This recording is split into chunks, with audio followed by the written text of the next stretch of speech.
Shalom sahabat Home Ministry dimanapun berada. Puji Tuhan, hari ini kita bersyukur kepada Tuhan sebab Tuhan Yesus baik bagi kita. Mari persiapkan seluruh hati dan pikiran kita untuk memuji dan menyembah Tuhan hari ini. Haleluya.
Benar Tuhan, seluruh bumi penuh dengan kemuliaan-Mu Tuhan. Di tempat ini penuh dengan kemuliaan-Mu Tuhan. Terima kasih buat kebaikan kasih-Mu Tuhan, penyertaan-Mu, perlindungan-Mu dalam hidup kami Bapa. Kami sangat bersyukur bahwa Engkau Tuhan yang tidak pernah meninggalkan kami, yang selalu setia di tengah-tengah ketidaksetiaan kami Tuhan. Terima kasih buat anugerah-Mu, kebaikan kasih-Mu dalam hidup kami Tuhan. Terima kasih buat segala yang sudah Engkau berikan dalam hidup kami Tuhan. Mari Tuhan Engkau berkati seluruh hidup kami, hati dan pikiran kami, tubuh jiwa kami. Kami serahkan ke dalam tangan-Mu Tuhan Yesus. Engkau berkati kami Tuhan, bersucikan dan kuduskan seluruh hidup kami yang ada di sini Tuhan. Terima kasih banyak Bapa di surga. Berkati ibadah kami Tuhan. Dari permulaan, pertengahan sampai akhir ibadah kami Bapa. Biarlah nama Tuhan dipermuliakan dalam hidup kami, dipermuliakan di ibadah ini Bapa. Terima kasih banyak Tuhan. Bekerjalah bersama dengan kami Tuhan. Haleluya. Penuhi hatiku dengan hadir-Mu.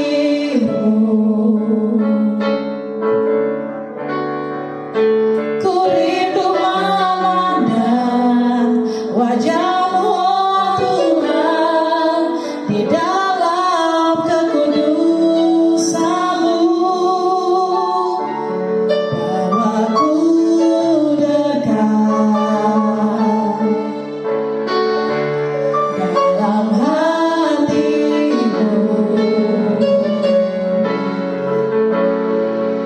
Ku rindu mendengar suara-Mu, oh Tuhan,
dengan hadirmu.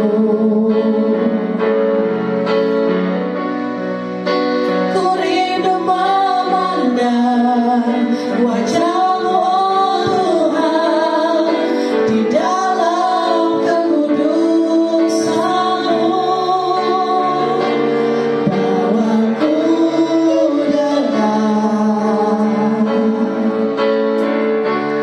dalam hal-Mu.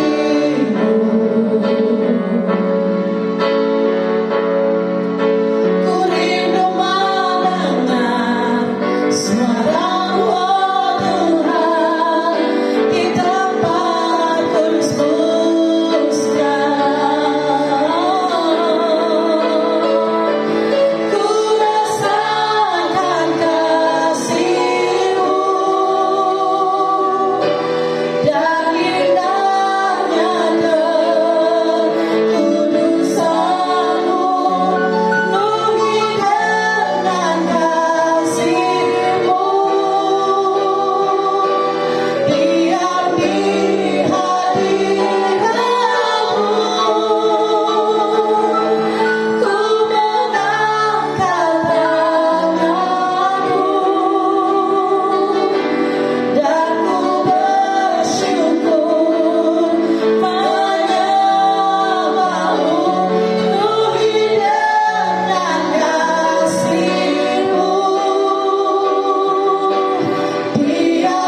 Raja di atas segala raja.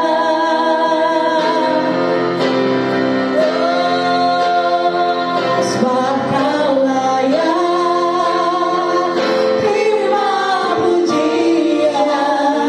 Sebab Kau layak terima pujian. Sebab Kau layak ku agungkan. Yesus Raja di atas segala. Kau layak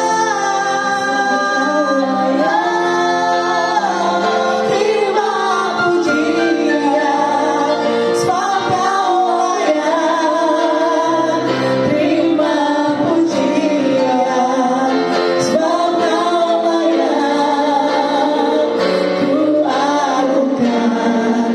Yesus Raja di atas segala raja. Raja di atas segala raja. Raja di atas segala raja. Berikan kemuliaan bagi Tuhan. Haleluya. Terima kasih Tuhan. Kau layak terima pujian, pengagungan dan syukur. Haleluya. Amin.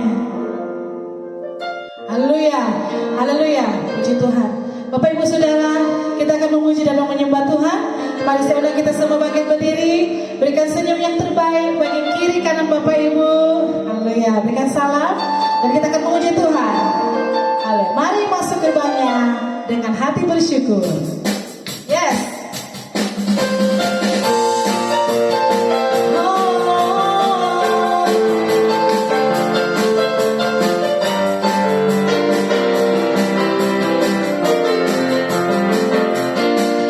Mari masuk gerbangnya dengan hati bersyukur, halamannya dengan pujian.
Jemaat Tuhan dipersilakan duduk kembali. Kita akan masuk lebih dalam lagi untuk mendengarkan kebenaran firman Tuhan. Haleluya. Dengan apa kami balas setiap kebaikan-Mu Tuhan? Selain puji, syukur, sembah dan hormat kami kepadamu Bapa. Karena Engkau Tuhan yang setia dalam hidup kami.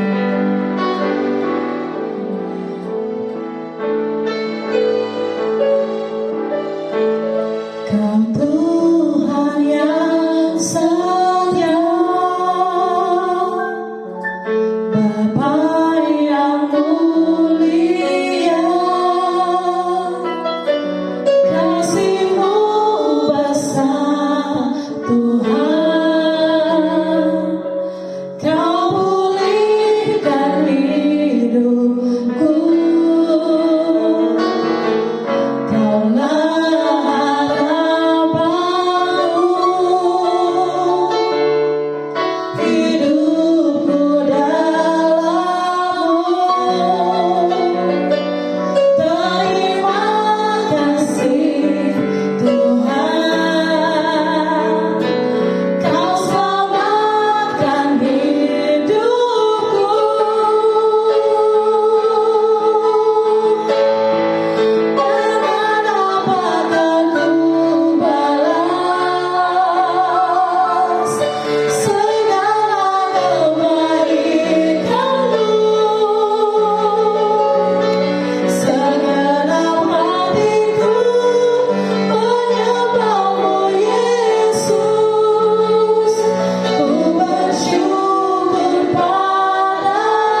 Jemaat Home Ministry dimanapun berada.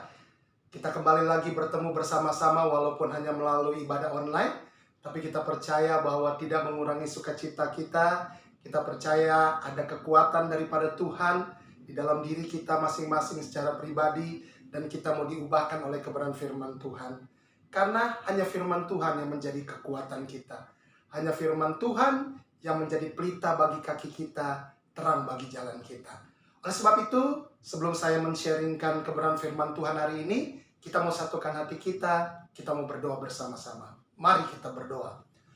Bapa di sorga, kami mengucap syukur untuk hari ini yang Kau berikan buat kami, di mana kami boleh memasuki minggu yang pertama di bulan yang kedua tahun 2023 ini.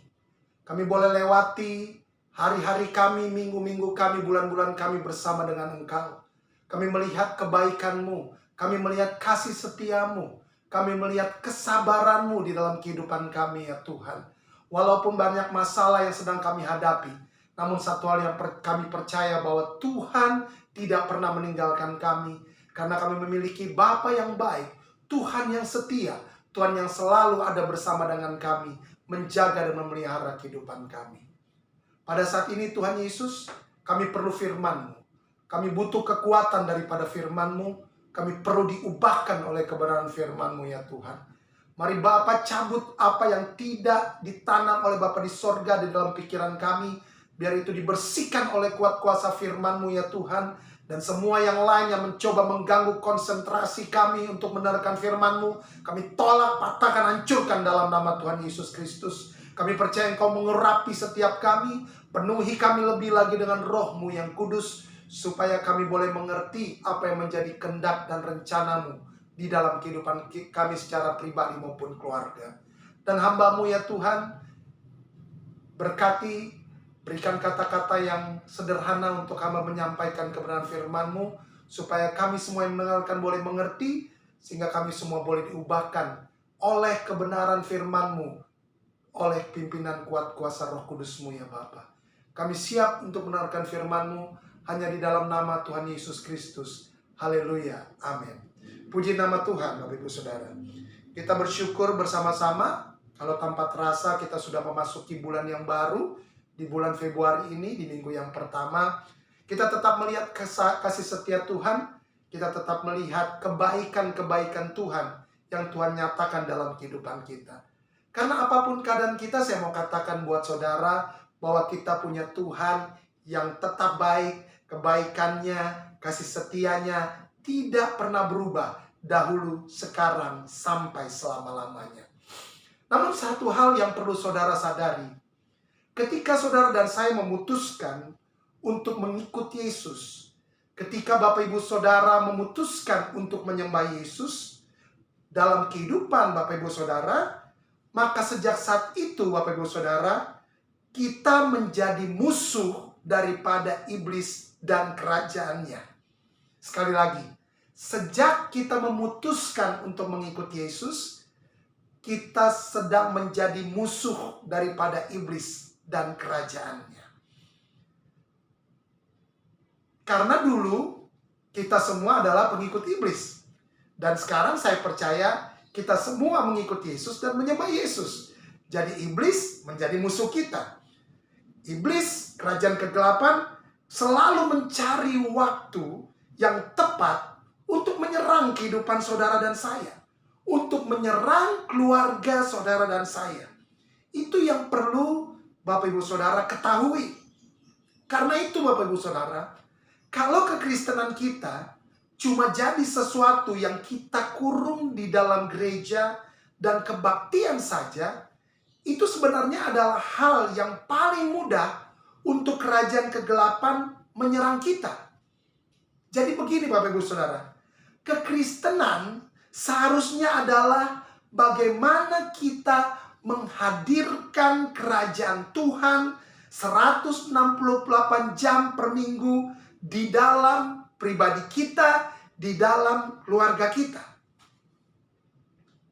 Sebab kalau kita tidak menghadirkan kerajaan sorga pada kehidupan kita, di tengah-tengah keluarga kita, atau kalau boleh saya katakan dengan bahasa saya, kalau suasana kerajaan sorga, kalau prinsip-prinsip kerajaan sorga tidak mewarnai keluarga kita, maka yang terjadi adalah kita hanya pusatkan perhatian kita hanya pada 2 jam dalam seminggu, yaitu dalam ibadah-ibadah baik secara online maupun ibadah-ibadah yang lainnya, maupun ibadah-ibadah di dalam gereja. Sementara 166 jam yang lain dalam 1 minggu, kita terbengkalaikan hanya untuk perkara yang sia-sia.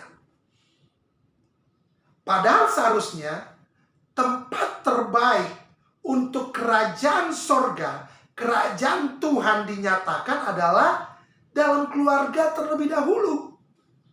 Keluarga harusnya menjadi utama, di mana kerajaan sorga bisa dimanifestasikan dari kehidupan saudara dan saya, dan juga dari kehidupan keluarga kita. Baru setelah itu, dalam ibadah kita yang kita hadiri, baik itu dalam ibadah online maupun ibadah onsite, dan juga di dalam pekerjaan kita sehari-hari. Saudara yang bekerja, saudara yang berbisnis, ibu-ibu yang bekerja di rumah tangga saudara, memasak, membersihkan rumah, bisa mengalami yang namanya hadirat kerajaan sorga. Karena kalau kita tidak membangun kehidupan kita secara benar, maka yang terjadi adalah kita datang ke ibadah untuk cari jawaban terhadap 166 jam yang lain di luar ibadah kita. Di mana dalam ibadah yang kita hadiri, entah itu sekarang walaupun secara online, selama 2 jam mungkin kurang lebih, mungkin informasi yang saudara terima dari hamba-hamba Tuhan yang menyampaikan kebenaran firman Tuhan mungkin tidak menolong keadaan kita yang 166 jam yang lain di luar sana, di luar ibadah kita. Yang terjadi akibatnya kita menjadi seperti frustasi, Bapak Ibu Saudara. Kita berusaha untuk menyeimbangkan kehidupan kita antara iman kita dengan tantangan kehidupan kita yang terjadi di luar sana, yang kita hadapi selama 166 jam dalam kehidupan kita. Dan yang terjadi seringkali adalah iman kita dikalahkan oleh tantangan-tantangan dalam kehidupan kita. Kita seringkali hidup sebagai orang yang sering kalah dari serangan kerajaan kegelapan. Kita menyerah terhadap situasi. Kita menyerah terhadap apa yang iblis serang di dalam kehidupan kita dan keluarga kita. Dan ketahuilah Bapak Ibu Saudara, bahwa ketika kita menyerah kepada serangan kerajaan kegelapan, maka yang sedang terjadi sekarang ini bukan hanya kita, tapi keluarga kita pun sedang diserang secara sistematis, terus-menerus, secara terencana oleh iblis dan kerajaannya. Sebenarnya serangan terhadap keluarga, Bapak Ibu Saudara, itu sudah terjadi sejak keluarga pertama kali berdiri di Taman Eden. Dan terus terjadi sampai dengan hari ini. Serangan-serangan itu datang terus pada keluarga kita. Dan yang kita alami adalah kita terkejut ketika keluarga kita juga telah dihancurkan oleh kerajaan kegelapan. Dan ini yang saya mau katakan pada kita, bahwa keluarga kita ada di dalam peperangan secara rohani. Dan saya mau katakan ini buat Bapak Ibu Saudara, entah Bapak Ibu Saudara setuju atau tidak, saudara mau bilang ya atau mau bilang tidak, bahwa ini yang saya mau katakan. Yesus Kristus seharusnya menjadi penguasa dalam kehidupan keluarga kita masing-masing. Sebab kalau Yesus tidak menguasai keluarga saudara dan saya sebagai raja, maka cenderung keluarga saudara dan saya akan diporak-porandakan dari dalam, Bapak Ibu Saudara. Itulah sebabnya kita perlu memikirkan beberapa hal. Untuk itu hari ini Kita akan melihat beberapa hal ini. Mari kita buka bersama-sama firman Tuhan, bagian dari firman Tuhan. Kita akan perhatikan baik-baik ayat-ayat yang akan kita baca. Sebab ayat-ayat yang kita akan baca ini akan menolong saudara mengerti dan melakukan dalam kehidupan saudara apa yang harus kita kerjakan dan kita lakukan. Kita baca terlebih dahulu di dalam Nehemia 4 ayat 1 sampai 4 dan ayatnya yang ke-14.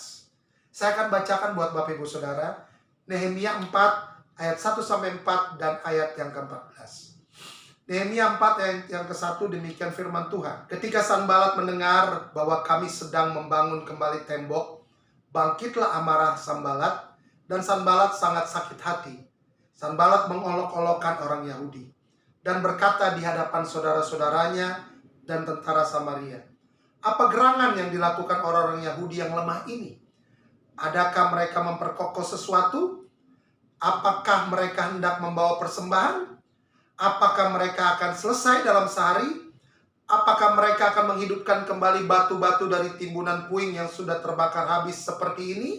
Ayat yang ketiga. Lalu berkatalah Tobia orang Amon itu yang ada di dekatnya, sekalipun mereka membangun kembali, kalau seekor anjing hutan meloncat dan menyentuhnya, robohlah tembok batu mereka. Ayat yang keempat.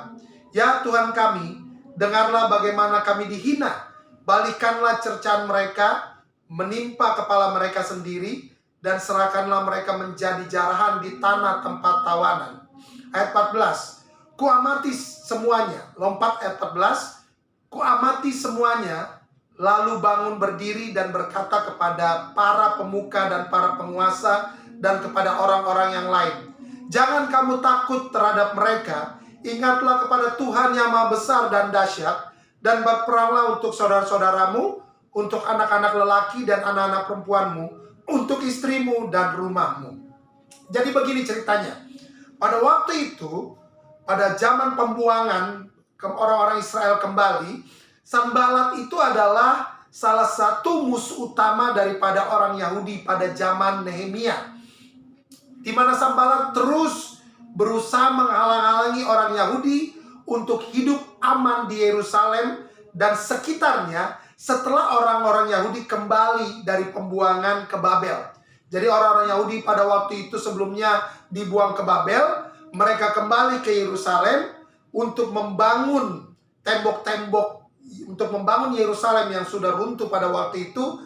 Dan Sanbalat mencoba untuk menghalang-halangi orang Yahudi tersebut.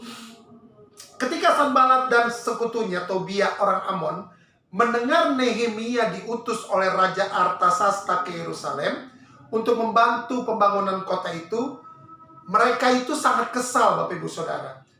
Karena ada orang yang datang mengusahakan kesejahteraan orang Israel pada waktu itu. Nah, sekali lagi saya akan bacakan ayat 14. Ayat 14 dibilang begini, kuamati semuanya, lalu bangun berdiri dan berkata kepada para pemuka dan para penguasa dan kepada orang-orang yang lain. Ini kalimatnya.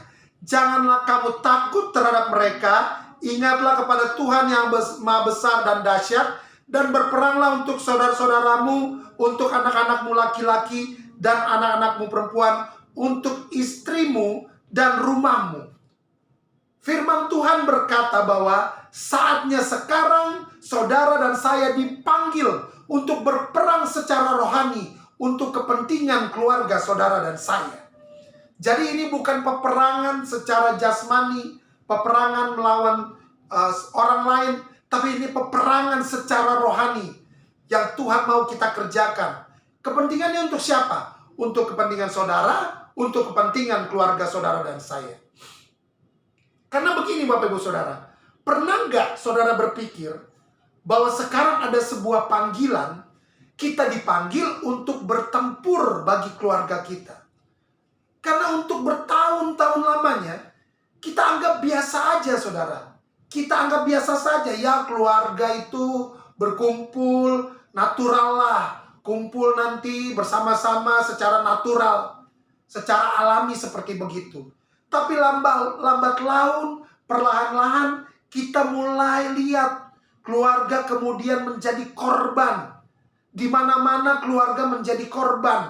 Sementara kita yang sudah percaya kepada Yesus hanya berpikir bahwa oh cukup kita pergi ke ibadah, cukuplah kita pergi ke gereja, cukuplah kita menonton ibadah secara online. Yang penting kita ibadah, yang penting kita ke gereja, kita datang ke ibadah-ibadah. Tanpa kita sadari bahwa keluarga adalah hal yang paling penting yang juga harus saudara dan saya bangun bersama-sama. Bersama-sama dengan Yesus yang menjadi raja atas keluarga kita. Yesus yang menjadi raja menguasai kehidupan kita dan keluarga kita. Karena ini yang saya mau katakan Bapak Ibu Saudara. Gereja tanpa keluarga bukanlah gereja. Sebab gereja hanya berdiri dengan gaya hidup keluarga. Kalau gereja berdiri bukan dengan gaya hidup keluarga, itu bukan gereja. Itu organisasi Bapak Ibu Saudara. Tapi gereja harusnya berdiri dengan gaya hidup keluarga. 1 Timotius 3 ayat yang ke-15, demikian firman Tuhan. Saya akan bacakan 1 Timotius 3 ayat yang ke-15. Jadi jika aku terlambat, sudahlah engkau tahu bagaimana orang harus hidup sebagai keluarga Tuhan, yaitu jemaat dari Tuhan yang hidup, tiang penopang dan dasar kebenaran. Nah, ayat yang barusan saya baca buat Bapak Ibu Saudara, ini mau memberitahukan pada kita bahwa jemaat Tuhan, dasarnya seharusnya adalah begini. Orang tahu bagaimana hidup sebagai keluarga Tuhan. Itu dasar daripada ayat yang kita baca barusan. Kalau orang tidak hidup sebagai keluarga Tuhan dalam sebuah jemaat, maka itu bukan jemaat Bapak Ibu Saudara. Karena jemaat, sekali lagi, harus dibangun atas dasar filosofi keluarga. Karena lembaga pertama yang didirikan oleh Tuhan di dunia ini bukan gereja Bapak Ibu Saudara. Lembaga pertama yang Tuhan didirikan di bumi ini adalah keluarga Bapak Ibu Saudara. Keluarga Tuhan ciptakan, bukan jemaat Bapak Ibu Saudara. Kejatuhan yang dialami, kalau kita baca di kitab Kejadian, kejatuhan daripada manusia pertama bukan kejatuhan manusia secara pribadi, tapi kejatuhan secara keluarga. Karena yang jatuh pada waktu itu, kalau saudara baca di kitab Kejadian, itu bukan cuma Adam, tapi Adam jatuh bersama-sama dengan Hawa. Keluarga yang mengalami kejatuhan. Saya mau katakan kepada setiap kita, keluarga sebenarnya merupakan tempat di mana seluruh kehendak Tuhan harus dinyatakan. Sekali lagi, keluarga sebenarnya merupakan tempat di mana seluruh kehendak Tuhan harus dinyatakan. Dan kalau ada hal yang iblis mau hancurkan, itu bukan gereja. Tapi iblis, kerajaan kegelapan, ingin menghancurkan keluarga saudara dan saya. Karena kalau iblis hancurkan keluarga, berarti seluruh dunia akan kehilangan kehendak Tuhan. Makanya kita perlu tahu, kalau saudara dan saya nggak kuat di dalam rumah, maka akan sulit membesarkan anak-anak untuk mengerti kehendak Tuhan. Saya ulangi lagi, kalau saudara dan saya nggak kuat di dalam rumah, maka akan sulit membesarkan anak-anak untuk mengerti apa yang menjadi kehendak Tuhan dalam kehidupan mereka. Akan susah kita menjadi orang-orang yang bisa melaksanakan kehendak Tuhan kalau kita tidak kuat di dalam keluarga kita di rumah. Saya perhatikan, saya banyak mengkonseling keluarga-keluarga, saya perhatikan tingkah laku dari anak-anak, bahkan anak-anak pendeta Bapak Ibu Saudara, sekalipun keluarga hamba Tuhan, kalau kita tidak mempersiapkan diri, maka yang terjadi adalah anak-anak tidak mencintai kehendak Tuhan, tidak mencintai ketaatan, tidak suka melakukan firman Tuhan. Tapi yang seringkali kita mau cuma berkatnya aja, berkat daripada Tuhan. Kita ukur keluarga yang bahagia dengan berapa banyak uang yang kita miliki. Berapa banyak harta yang kita bisa berikan buat keluarga kita. Kita ukur dengan hal itu. Sehingga kita lebih enak dengar pendeta yang ngajar berkat daripada ngajar untuk taat. Karena orang lebih suka kejar berkat daripada kejar ketaatan. Maka saya mau beritahu begini kepada Bapak Ibu Saudara. Kita harus membangun sebuah keluarga yang kuat. Ada seorang artis yang namanya sebutannya The Rock. Dia katakan begini.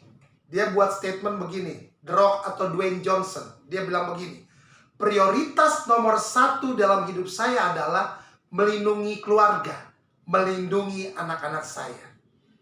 Sebab kalau keluarga nggak kuat, kehendak Tuhan tidak dapat dinyatakan di bumi ini. Sebab begini, keluarga adalah representasi. Keluarga adalah perwakilan. Keluarga adalah gambaran dari kehendak Tuhan yang nggak kelihatan. Sekali lagi, keluarga adalah representasi. Keluarga adalah perwakilan, keluarga adalah gambaran dari kehendak Tuhan yang tidak kelihatan. Keluarga adalah tempat di mana orang di luar sana melihat kekekalan. Artinya begini, orang lihat sorga di keluarga, tapi orang lihat neraka juga di dalam keluarga. Jadi silakan saudara memilih kekekalan yang negatif atau kekekalan yang positif. Karena kekekalan ternyata dinyatakan lewat keluarga. Sorga dinyatakan lewat keluarga, neraka juga bisa dinyatakan lewat keluarga saudara dan saya. Nah sekarang saya akan masuk di dalam khotbah. Kenapa keluarga diserang oleh kerajaan kegelapan? Kenapa keluarga diincar untuk diserang oleh kerajaan kegelapan? Yang pertama, karena keluarga merupakan tempat kehendak Tuhan dinyatakan. Sekali lagi, keluarga merupakan tempat di mana kehendak Tuhan dinyatakan. Bapak Ibu, karakter kita tidak muncul begitu saja. Benar Bapak Ibu Saudara? Itu mulai dari keluarga kita. Saya jadi pemurah, saya jadi pemaaf, saya jadi orang yang rendah hati. Saya bisa jadi orang yang mendahulukan orang lain. Saya bisa menjadi orang yang memaafkan dengan mudah. Itu semua datang dari keluarga saya. Itu yang positifnya. Tapi sisi negatifnya, saya suka cuek, saya mudah marah, saya keras hati. Itu semua juga muncul dari keluarga saya juga. Nah, kenapa semua hal tersebut bisa terjadi? Karena keluarga adalah tempat di mana seluruh karakter manusia diinvestasikan. Kehilangan keluarga kemungkinan tidak memiliki karakter sama sekali. Sebuah ministry yang dimiliki oleh James Dobson yang bernama Focus on the Family, mereka menyatakan begini. Kalau keluarga dikalahkan, kemungkinan anak-anaknya akan bertumbuh dengan ketidakstabilan karakter. Karakternya nggak akan pernah kuat kalau keluarga dikalahkan. Jadi walaupun selalu diajarkan ketika tekanan datang, maka yang muncul ada aslinya Bapak Ibu Saudara. Kita sama-sama semua boleh berpura-pura kelihatan baik. Tapi kalau tekanan datang, aslinya muncul. Benar ya Bapak Ibu Saudara ya? Makanya kadangkala tekanan perlu datang supaya kita tahu aslinya kita bagaimana yang muncul. Benar ya Bapak Ibu Saudara? Kan seringkali kita semua, maaf nih, bersandiwara. Pengkhotbah kelihatan bersandiwara. Semua yang di depan kelihatan baik-baik saja. Tapi tunggu tekanan datang. Baru dia muncul yang aslinya. Keluar yang aslinya Bapak Ibu Saudara. Karena gini, tekanan itu tidak terjadi di 2 jam ibadah kita, enggak. Tekanan enggak terjadi di situ Bapak Ibu Saudara. Di sini kita semua di tempat saudara lagi ibadah, kita menyanyi, kita menyembah dengan serius, kita dengar firman Tuhan dengan serius. Seakan kita setuju untuk melakukan firman yang kita dengar. Kita merasa oke sajalah ketika kita sedang ibadah. Tapi ini masalahnya Bapak Ibu Saudara. Kalau kita tidak menyadari bahwa tempat di mana karakter seseorang terbangun adalah keluarga, maka kita kemudian mulai cari-cari. Kita kemudian mulai gimana caranya supaya saya jadi lebih bagus. Ya. Kita cari pembicara-pembicara yang memotivasi. Tapi sebenarnya bukan begitu. Kalau kita balik ke keluarga, keluarga adalah tempat di mana karakter diinvestasikan. Tapi keluarga juga tempat karakter dipulihkan. Amin Bapak Ibu Saudara. Jadi kenapa keluarga diserang oleh kerajaan kegelapan? Yang pertama, keluarga merupakan tempat kehendak Tuhan dinyatakan. Dan yang kedua, kenapa keluarga direncanakan untuk diserang oleh kerajaan kegelapan? Karena yang kedua adalah keluarga adalah tempat di mana dasar karakter semua manusia dibangun. Kalau kerajaan kegelapan bisa menghancurkan keluarga, kemungkinan besar iblis bisa menguasai karakter dari orang-orang yang ada di dalam keluarga tersebut. Apa saudara pernah ketemu dengan orang yang berasal dari keluarga yang broken? Berasal dari keluarga yang bercerai, Bapak Ibu Saudara. Orang yang bertumbuh dari keluarga yang bercerai, saya perhatikan, maka ada cacat karakter dalam diri mereka. Mereka akan cari dengan susah karakter tersebut, Bapak Ibu Saudara. Karena keluarganya berantakan.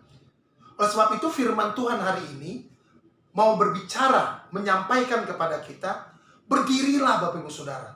Berdirilah dan berperanglah. Dimulai dari mana? Dari keluarga kita masing-masing. Jangan takut Bapak Ibu Saudara. Percaya aja kepada Tuhan. Percaya kepada firman Tuhan. Serangan kerajaan kegelapan gak bisa dihentikan dengan cara lain kecuali dengan firman Tuhan, Bapak Ibu Saudara. Cuma firman Tuhan yang dapat mengalahkan kerajaan kegelapan. Amin. Bukan strategi yang lain. Yesus, waktu dia berhadapan dengan iblis secara langsung, dia bilang begini, "Hei iblis, ada tertulis." Berarti kan Yesus baca firman Tuhan dong. Kita nggak mungkin berkata ada tertulis kalau kita nggak rajin membaca firman Tuhan. Makanya perlu kita kenali firman Tuhan. Perlu kita penuhkan diri kita dengan firman. Dan firman yang kita memenuhi kehidupan kita, kita gunakan sebagai senjata. Kita gunakan sebagai pedang roh. Kita ucapkan perkataan-perkataan firman untuk bertempur melawan kerajaan kegelapan. Ucapkan firman Tuhan di dalam rumahmu. Perkatakan firman Tuhan dalam rumah saudara. Perkatakan firman Tuhan pada anak-anakmu. Perkatakan firman Tuhan pada usahamu, pada pekerjaanmu. Perkatakan bahwa Tuhan akan membuat berhasil apa yang saya kerjakan. Tuhan akan membuat berhasil memberikan masa depan yang indah buat anak-anak saya. Mereka akan memiliki masa depan yang indah dan penuh pengharapan. Karena Tuhan ada bersama dengan anak-anak saya. Bersama dengan keluarga-keluarga saya. Perkatakan firman Tuhan terus Bapak Ibu Saudara. Dan di dalam firman Tuhan, di dalam Alkitab, ada yang namanya firman iman. Kita buka sama-sama di dalam Roma 10 ayat yang ke-8. Roma 10 ayat yang ke-8. Saya akan bacakan buat Bapak Ibu Saudara. Roma 10 ayat yang ke-8. Tetapi apakah katanya ini? Tetapi apakah katanya ini? Firman itu dekat kepadamu, yakni di dalam mulutmu dan di dalam hatimu. Itulah firman iman yang kami beritakan. Mari katakan bersama-sama dengan saya dimanapun saudara berada. Katakan firman iman. Bukan cuma firman, tapi di dalam ayat yang kita baca tadi adalah firman iman. Sederhana kan jalan keluarnya Bapak Saudara, tapi seringkali kita sepelekan. Ayat ini yang tadi kita baca di dalam Roma 10 ayat 8 itu punya pengertian begini. Bahwa firman Tuhan menjadi firman iman ketika firman itu sudah kaya, sudah memenuhi kehidupan kita. maka akan keluar yang namanya firman iman dari dalam kita. Karena firman itu sudah memenuhi kehidupan kita. Paham sampai sini Bapak Ibu Saudara? Artinya begini, firman itu sudah saudara yakini dalam kehidupan saudara. Ketika saudara yakin akan kebenaran firman Tuhan, ketika saudara percaya akan kebenaran firman Tuhan, nah firman itu berubah menjadi firman iman yang kita ucapkan. Karena begini Bapak Ibu Saudara, mengutip firman itu berbeda dengan mengucapkan firman iman. Mengutip firman, orang kan kita suka mengutip firman gitu ya. Oh, firman Tuhan berkata begini. Tapi beda dengan waktu kita mengucapkan firman Tuhan. Ketika seringkali pikiran kita diserang oleh iblis. Karena saya mau kasih tahu bahwa yang seringkali diserang oleh iblis adalah pikiran kita. Waktu pikiran kita diserang oleh iblis, lawannya adalah kita ucapkan firman Tuhan. Maka pikiran yang diserang oleh iblis itu dengan hal-hal yang negatif, hal-hal yang tidak sesuai dengan firman Tuhan, itu akan pergi dengan sendirinya waktu kita memperkatakan firman Tuhan. Waktu kita mengucapkan firman iman, itu berarti firman itu sudah datang dalam hati kita, sudah menguasai kehidupan kita. Itu maksudnya firman iman. Ketika firman itu sudah menguasai kehidupan kita, firman itu keluar. Dia keluar dari mulut kita. Sebab itu adalah sebuah proses perenungan yang kuat di dalam diri kita. Kemudian baru kita dapat mengucapkannya Bapak Ibu Saudara. Ingat baik-baik, kekristenan tidak mengajarkan mantra. Sekali lagi, kekristenan tidak mengajarkan mantra. Kekristenan mengajarkan kekuatan firman Tuhan yang berkuasa untuk membuat yang tidak ada menjadi ada. Karena firman itu mencipta Bapak Ibu Saudara. Jadi ucapkan hal tersebut. Ucapkan firman Tuhan. Kita perlu ada pekerjaan rumah sekarang. Yaitu kita harus baca firman Tuhan. Kita harus renungkan firman Tuhan. Bapak Ibu Saudara, jangan cuma datang dengar khotbah, tapi datang juga, tapi di rumah Bapak Ibu Saudara baca juga firman Tuhan. Karena khotbah itu cuma pemicu, khotbah itu cuma trigger. Khotbah hanya membuka pengertian saudara dan saya. Tapi lebih daripada itu yang saudara dan saya harus lakukan adalah firman Tuhan harus saudara baca setiap hari secara pribadi. Ada seorang yang bernama Andreas Harefa. Dalam bukunya yang berjudul Manusia Pembelajar, dia menulis begini. Kalau saya bertanya kepada saudara, mau tahu rasanya apel? Maka caranya adalah saudara harus makan sendiri apelnya. Ya kan? Saya ngomong nih sama Bapak Ibu Saudara. Pak, Bu, mau apel gak? Mau tahu gak rasanya apel yang saya lagi makan? Saya nggak bisa cuma kasih tahu saya makan apelnya. Kemudian saya kasih tahu, ini rasanya manis Bu. Agak asam-asam sedikit. Nggak bisa, saya cuma kasih tahu begitu kan. Tapi ketika saya mau kasih tahu bagaimana rasanya apel sama Bapak Ibu Saudara, Bapak Ibu Saudara harus makan sendiri apelnya. Sehingga Bapak Ibu Saudara bisa ceritakan bagaimana rasanya apel kepada orang lain. Kira-kira begitu. Saudara harus rasakan sendiri apelnya Bapak Ibu Saudara. Nah begini, ada banyak orang datang di gereja, mereka nggak pernah merenungkan firman Tuhan. Mereka cuma mau makan dari hasil perenungan pendeta. Tapi saya percaya bukan Bapak Ibu Saudara. Ini yang di tempat lain. Ini yang di ibadah lain. Bapak Ibu Saudara enggak. Amin Bapak Ibu Saudara. Oleh sebab itu renungkan firman Tuhan supaya kita boleh mengerti apa yang menjadi kebenaran firman Tuhan. Jadi bukan cuma pendeta yang merenung saudara. Pendeta merenung, jemaat melongo. Jemaat menerawang, pikirannya menerawang. Lagi dengar khotbah, pikirannya gimana ya? Mau makan apa ya besok? Apa yang saya harus kerjakan? Pikirannya menerawang tuh seperti itu Bapak Ibu Saudara. Makanya yang paling penting adalah jemaat diminta untuk merenungkan juga kebenaran firman Tuhan. Sebab disitulah kekuatan untuk kita bisa melawan kerajaan kegelapan. Sadarilah ketika keluarga saudara diserang, senjatanya ada pada saudara, ada pada kita semuanya. Jangan kita biarkan senjata itu terbengkalai di pinggir-pinggir jalan atau terbengkalai di rumah kita. Ambil kembali senjata itu, yaitu kebenaran firman Tuhan. Hidupkan kembali di dalam saudara. Jadikan pergerakan cinta firman Tuhan terjadi di dalam kehidupan keluarga saudara dan saya. Saudara, bagi orang Yahudi, perenungan firman itu adalah doa. Ketika saudara dan saya berdoa, bukan cuma minta-minta terus, begitu kan? Melainkan kita bercakap-cakap dengan Tuhan. Kita ngomong-ngomong dengan Tuhan. Dan Tuhan bicara lewat kepada kita. Tuhan bicara kepada Bapak Ibu Saudara, itu lewat perenungan firman. Perenungan firman Tuhan, itulah cara berdoa yang sebenarnya Bapak Ibu Saudara.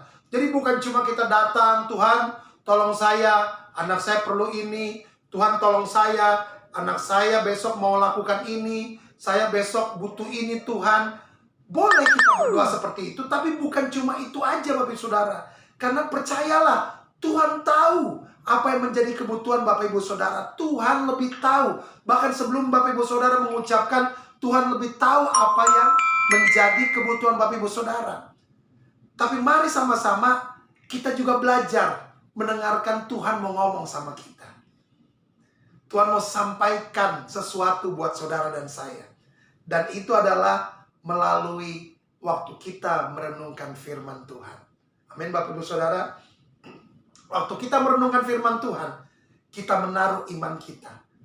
Kita menaruh permintaan kita pada ucapan firman Tuhan. Karena Tuhan sudah berfirman, makanya kami berkata-kata. Ditulis dalam Ibrani 13, saya akan bacakan. Karena Tuhan sudah berfirman, makanya kami berkata-kata. Kami nggak perlu takut apakah yang dapat dilakukan manusia terhadap kami. Apakah yang dunia bisa buat kepada kami.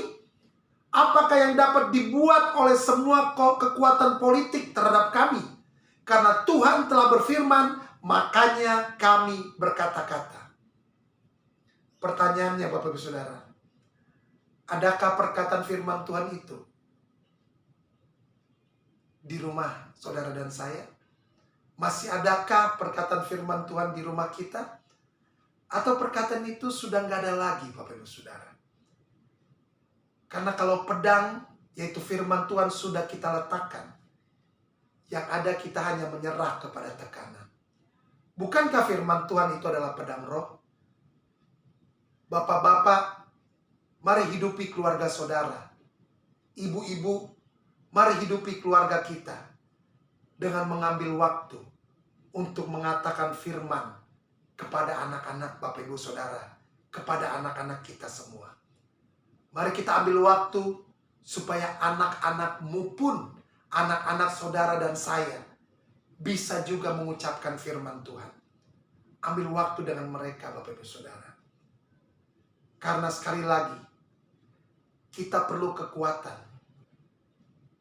yang perlu kita bangun di dalam keluarga kita Bapak Ibu Saudara.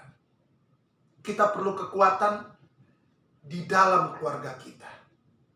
Karena iblis sadar atau tidak sadar mencoba untuk menghancurkan keluarga saudara dan saya. Tapi melalui firman Tuhan yang kita dengar pada saat ini, bahwa kita harus mengetahui apa yang menjadi kehendak Tuhan buat hidup keluarga saudara dan saya. Kehendak Tuhan harus dinyatakan lewat hidup keluarga saudara dan saya. Dan yang kedua, keluarga saudara dan saya adalah tempat di mana dasar karakter semua manusia dibangun. Biarlah mulai hari ini, dengan firman Tuhan yang kita dengar pada hari ini, kita mulai sama-sama pulang dari ibadah ini, atau di tempat saudara berada, mari kita sama-sama bangun keluarga kita. Saudara bersama dengan suami saudara, saudara dengan istri saudara, atau mungkin suami saudara sudah tidak ada, atau mungkin istri saudara sudah tidak ada lagi. Tapi mari kita sama-sama bangun anak-anak kita. Anak-anak kita, ingatkan mereka terus kebenaran firman Tuhan. Kita doakan mereka terus. Kalau anak-anak kita mungkin sudah berkeluarga, kita doakan mereka terus. Kalau mungkin mereka juga belum berkeluarga, doakan mereka terus. Sampaikan kebenaran firman Tuhan kepada mereka, baik atau tidak baik waktunya. Karena saya percaya bahwa firman Tuhan itu akan menjadi kekuatan di dalam kehidupan keluarga kita, di dalam kehidupan saudara, di dalam kehidupan anak-anak saudara dan saya. Amin. Tuhan Yesus memberkati. Mari kita berdoa. Tuhan Yesus, terima kasih untuk kebenaran firman-Mu yang Kau bukakan buat setiap kami. Hamba sudah menyampaikan kebenaran firman-Mu. Biarlah Engkau sendiri melalui kuat kuasa Roh Kudus yang terus berbicara buat setiap kami. Kapanpun itu, dimanapun kami berada. Tuhan, kami berdoa biarlah setiap firman yang kami dengar, baik melalui ibadah-ibadah secara online, melalui home ministry, ataupun firman-firman yang kami dengar di tempat lain, itu bukan hanya menjadi pengetahuan, tapi firman itu boleh bertumbuh dalam kehidupan kami menjadi firman iman. Kami percaya bahwa Engkau sudah menyelamatkan kehidupan kami. Engkau berkata dalam firman-Mu bahwa firman itu sekarang ada di dalam kami. Roh Kudus yang ada di dalam kami juga membuat kami untuk mengerti dan bisa melakukan apa yang menjadi kebenaran firman-Mu. Hamba sudah selesai menyampaikan, tapi biarlah hamba berdoa buat setiap jemaat-Mu. Mereka terus boleh dipenuhi oleh kebenaran firman-Mu. Mereka boleh terus dipenuhi kehidupan mereka oleh kebenaran-kebenaran firman Tuhan. Sehingga kami semua boleh melihat firman Tuhan mengubahkan kami. Firman Tuhan menolong kami pada setiap kami mengalami masalah, setiap kami mengalami kesesakan. Firman Tuhan hanyalah satu-satunya jawaban bagi kehidupan kami. Terima kasih Bapa, terima kasih Tuhan Yesus. Segala hormat, pujian, kemuliaan hanya bagi nama-Mu. Haleluya. Amin. Sobat Home Ministry dimanapun Anda berada, saat ini kita akan masuk dalam sakramen perjamuan kudus. Dan saya persilakan saudara yang ada di rumah untuk bangkit berdiri. Bagi saudara-saudara yang saat ini sudah menyiapkan sarana perjamuan kudus, mohon dipegang. Dan kita akan doakan sama-sama. Di dalam nama Tuhan Yesus saat ini kami mengangkat roti dan anggur ini. Kami kuduskan, kami sucikan di dalam nama Tuhan Yesus menjadi layak digunakan untuk perjamuan kudus ini. Dalam nama Tuhan Yesus, haleluya, amin. Saudara, dengarkanlah ketetapan perjamuan kudus. Yesus berfirman, "Akulah roti hidup yang telah turun dari sorga. Jikalau seorang makan dari roti ini, ia akan hidup selama-lamanya. Dan roti yang kuberikan itu ialah dagingku, yang akan kuberikan untuk hidup dunia."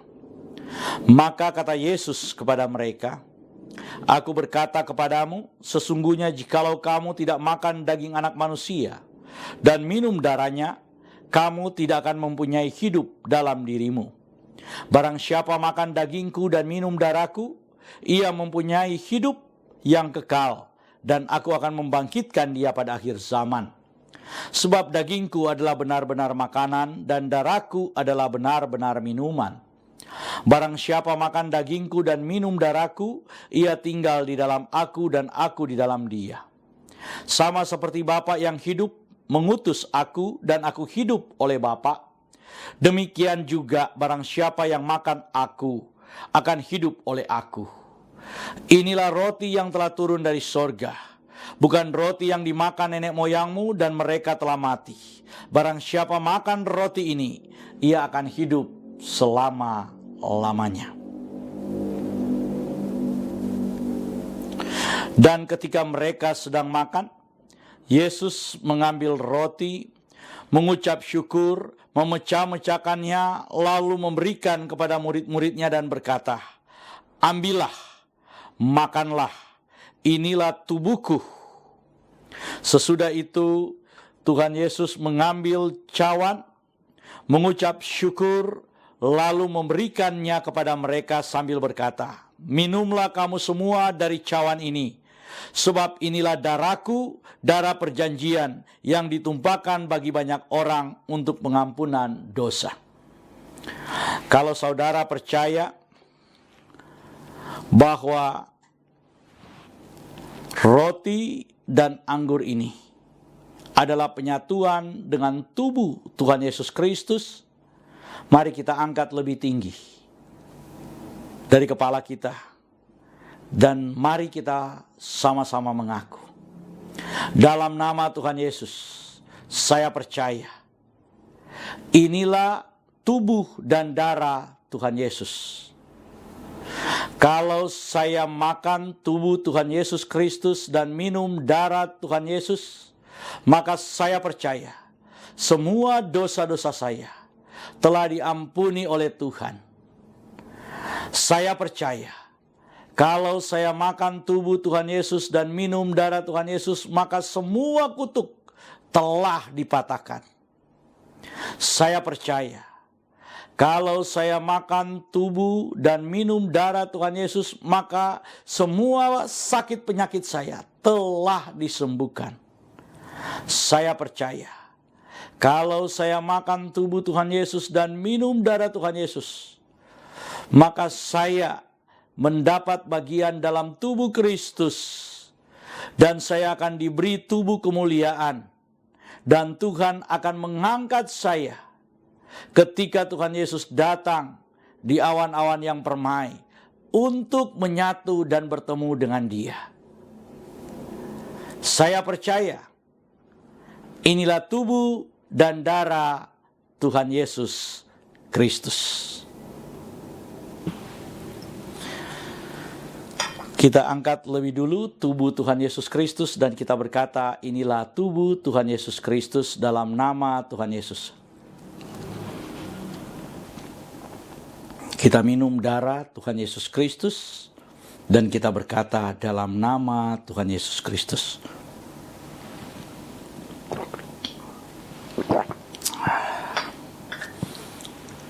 Mari kita mengucap syukur bersama-sama.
Jemaat Tuhan, kita sudah ada di penghujung ibadah kita hari ini. Sebelum kita masuk dalam doa berkat, kami ingin memberitahukan bahwa Home Ministry terus melayani jemaat Tuhan. Dan saat ini kami sudah mengadakan ibadah minggu yang diadakan setiap minggu pertama, minggu ketiga, dan minggu kelima. Dan Sobat Home Ministry, atas nama Gembala Sidang Home Ministry, yaitu Pastor Doni Toisuta, kami mengucapkan terima kasih atas semua partisipasi saudara-saudara, atas semua kehadiran saudara dalam mengikuti ibadah pada hari ini. Kita akan mengakhiri ibadah kita. Mari angkat kedua belah tanganmu. Arahkan hati dan pikiranmu dan aminkan semua berkat yang diucapkan buatmu.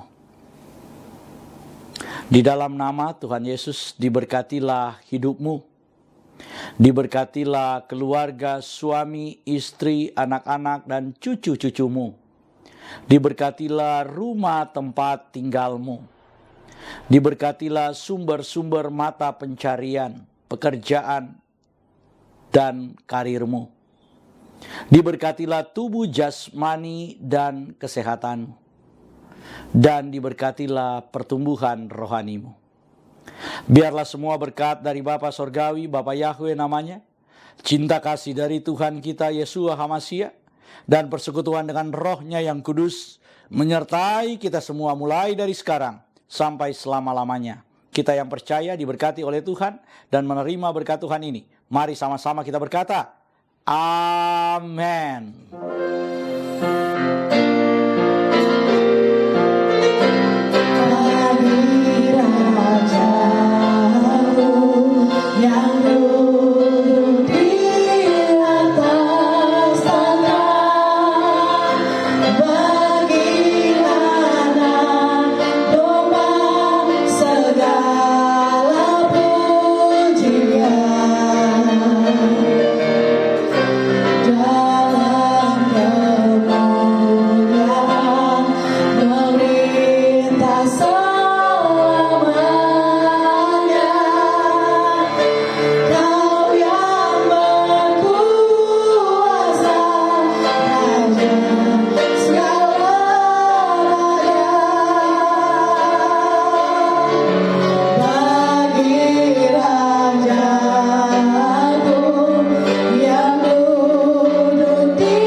Selamat hari Minggu dan Tuhan Yesus memberkati kita semua. Shalom.